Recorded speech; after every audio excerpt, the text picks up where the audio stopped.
Salam alaikum, si cette vidéo vous plaît, pensez à cliquer sur le bouton j'aime, à vous abonner et à cliquer sur la cloche de manière à rester informé de toutes les nouvelles vidéos publiées sur la chaîne Voix Off for Islam. Et pour finir, je vous invite sur notre site web voixoffforislam.fr. Vous êtes les bienvenus. A tout de suite, Inch'Allah.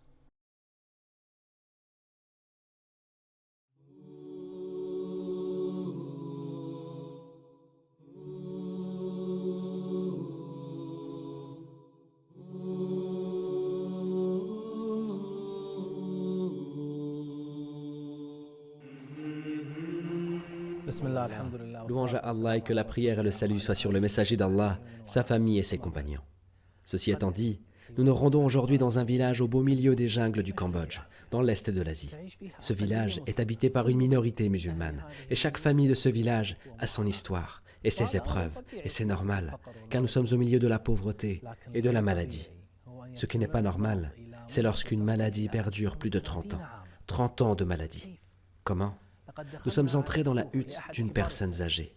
Et ce vieil homme a reçu dans son pied 7 mitrailles, des mitrailles qui viennent d'une bombe, qui avait explosé près de lui durant une guerre qui avait frappé le Cambodge. On l'appelle la guerre des Khmers rouges, à peu près vers les années 1979. Cette guerre a laissé derrière elle plus d'1,5 million de morts et des millions de blessés, et parmi eux cet oncle. Et il a patienté face à la douleur de ces mitrailles, qui sont à l'intérieur de son corps depuis de longues années. Il marchait, avec difficulté, mais il marchait. Mais lorsqu'il devint plus âgé, il n'arrivait plus à marcher. Il est maintenant infirme, et il ne peut aller à la recherche de sa subsistance. Et vous pensez que c'est son seul malheur? Non. Mes frères, mes sœurs, vous savez que lorsqu'une personne devient âgée, ses petits-enfants prennent alors une place importante dans son cœur, au point que cette personne oublie ses enfants et vit sa vie avec ses petits-enfants. Elle s'occupe beaucoup plus d'eux, elle joue et plaisante avec eux. Mais lui fut sous le choc lorsque Allah lui a accordé ses premiers petits-enfants qui vivent avec lui. Ils ont perdu la vue à la naissance. Ils ne pouvaient même pas voir son visage alors qu'il leur sourit.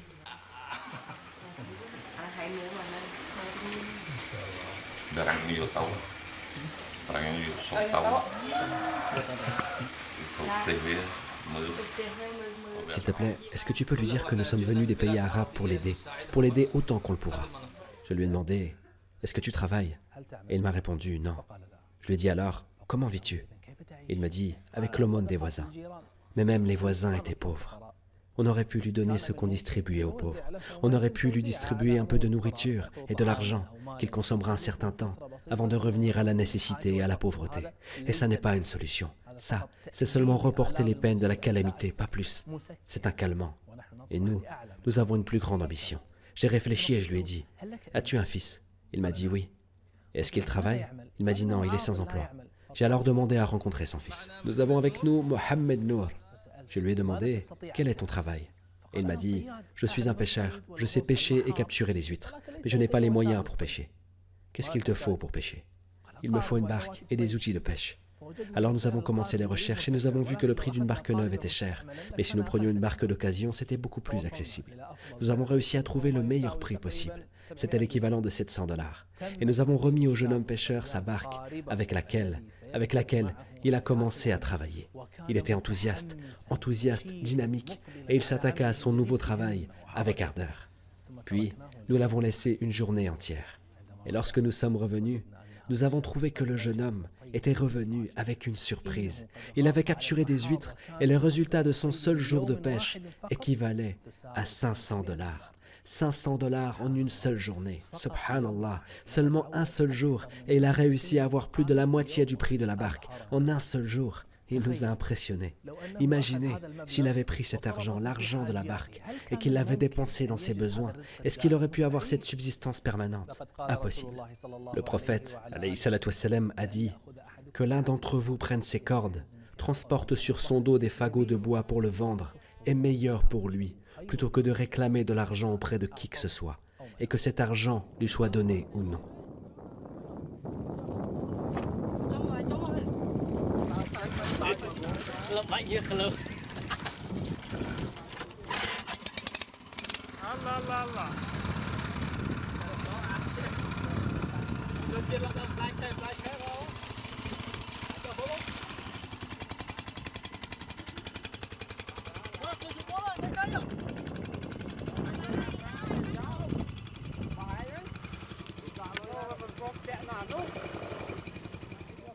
Mon frère, ma sœur, avez-vous oublié le père de ce jeune homme?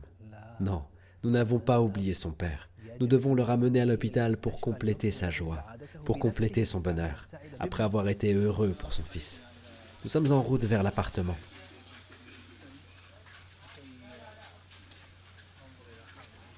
Mashallah, il est là, avec son joli sourire. Maintenant, nous sommes à l'hôpital. Nous nous sommes réunis avec les médecins et ils ont commencé les traitements. Mais ça ne fut pas facile. Ça ne fut pas facile parce que le traitement avait besoin de temps. La blessure ne datait pas d'une semaine. C'est une blessure qui date de quelques dizaines d'années. Mais alhamdulillah, il a pu remarcher à nouveau. Il est vrai qu'il marche avec une béquille, mais alhamdulillah, son cas est beaucoup mieux qu'avant. Et nous n'avons pas voulu qu'il retourne chez lui sans qu'il soit heureux pour ses petits-enfants. Alors nous les avons ramenés dans un hôpital spécialisé pour les yeux, et le but était que la vie de toute la famille change complètement. Mon frère, ma sœur, est-ce que tu ressens que ton travail ne répond pas à tes ambitions, ou bien que tu ne trouves pas de travail? N'attends pas que quelqu'un te donne, mais médite sur les choses qui te distinguent et que tu maîtrises. Ne dis pas qu'il n'y a rien. Allah ne t'a pas créé pour rien.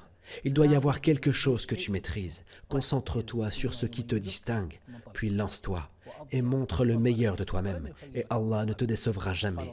Allah exalté soit-il a dit, et quiconque place sa confiance en Allah, Allah lui suffit. C'est-à-dire qu'il lui suffira. Il te donnera jusqu'à ce que tu sois comblé, mais à condition que cela soit dans le halal. Allah exalté soit-il a dit, et quiconque craint Allah, il lui donnera une issue favorable et lui accordera ses dons par des moyens sur lesquels il ne comptait pas. Permettez-moi de conclure avec un dernier message. Un dernier message pour les gens qui donnent des aumônes et des dons. S'il te plaît, donne ton aumône avec intelligence. Il est facile d'habituer le nécessiteux à toujours demander. Mais l'action intelligente est que tu fasses ressortir ses capacités pour qu'il n'ait plus besoin de toi ou de quelqu'un d'autre. Sinon, il sera toujours dans le besoin et il aura des enfants qui seront à leur tour dans le besoin, qui auront besoin de l'aumône et rien n'aura changé. Aide-les, une aide permanente et non temporaire.